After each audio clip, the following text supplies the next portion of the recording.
back at the machine for our last sewing. I'm gonna move these pins because I just saw those pieces kind of flap around as I was walking over here. And I need to grab my pins again.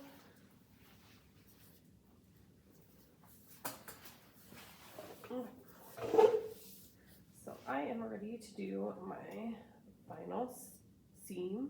I'm going to sew all the way around the outside of the pillow.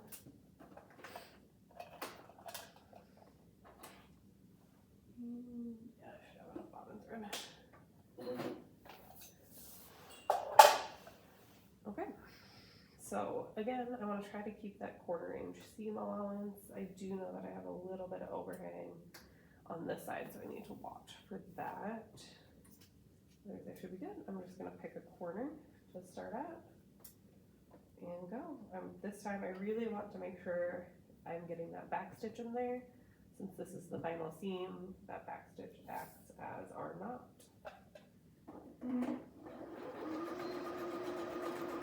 I can do a few more this time too.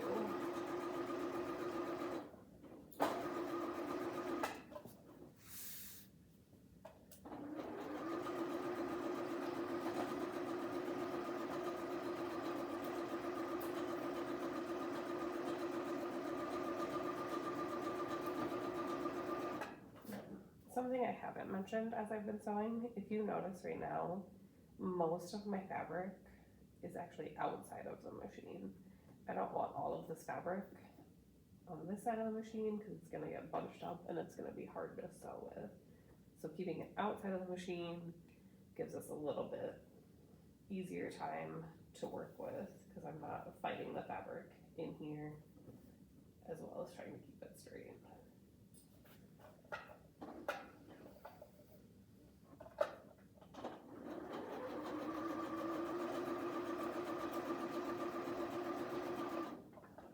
I'm coming up to my corner, so I'm going to need to do a pivot. So watch where I'm at, slow down until I get to where I want my pivot. Okay. Right, I'm close to where I want my pivot to be. Remember the Elma machines always stop with the needle up, so actually I'm going to stop a little bit behind where I want to be. So I'm close to where I want to be. I'm going to put my needle down. I'm going to pick my presser foot up. I'm going to pull my fabric toward me 90 degrees to go around that corner. I'm going to set my presser foot back down and continue sewing.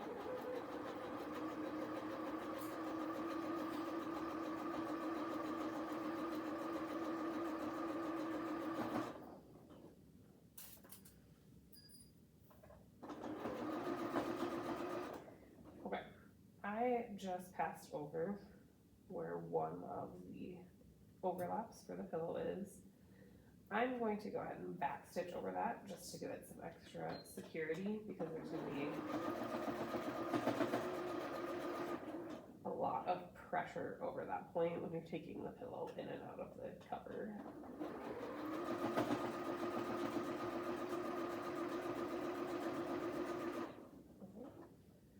So that same thing, I'm going to do a back stitch over this side.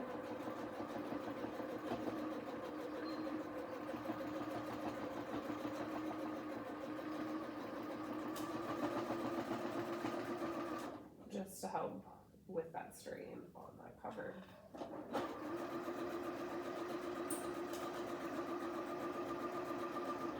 Coming up to another pivot, so I'm going to slow down. Okay. So I'm right about where I want, put my needle down, presser foot up, pull my fabric toward me 90 degrees, press the foot back down, and continue sewing.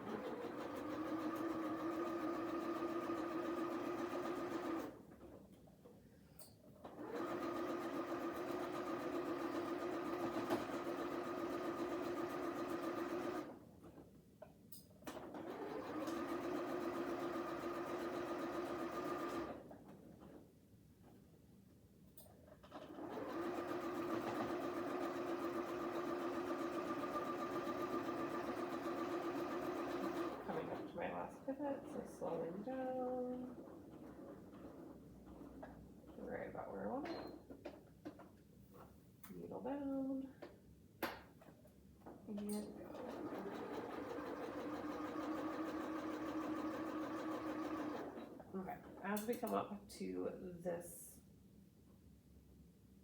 fold, I'm gonna want to be careful and make sure that the fold goes under the presser foot as it gets there. I don't want the presser foot to push it up and wrinkle that fold.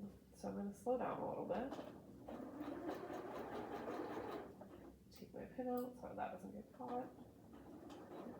Watch my fingers, but slow down, make sure it goes under the presser foot. I'm good. And then keep going. And don't forget that back stitch there.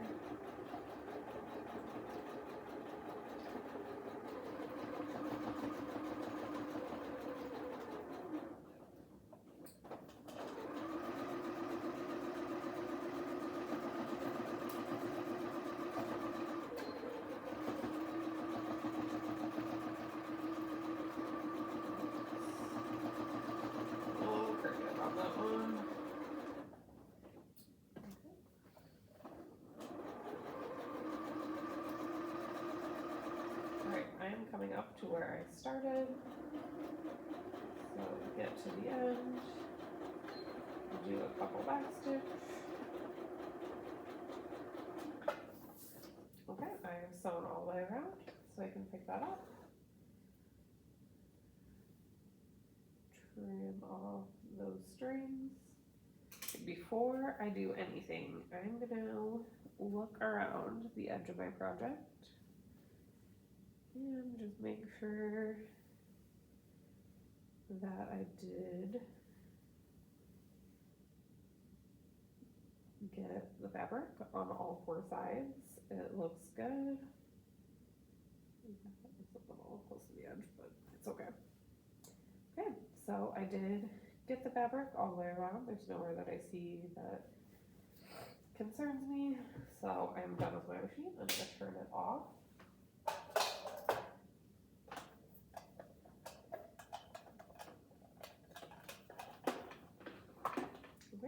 And I'm going to head back over to the iron to finish up.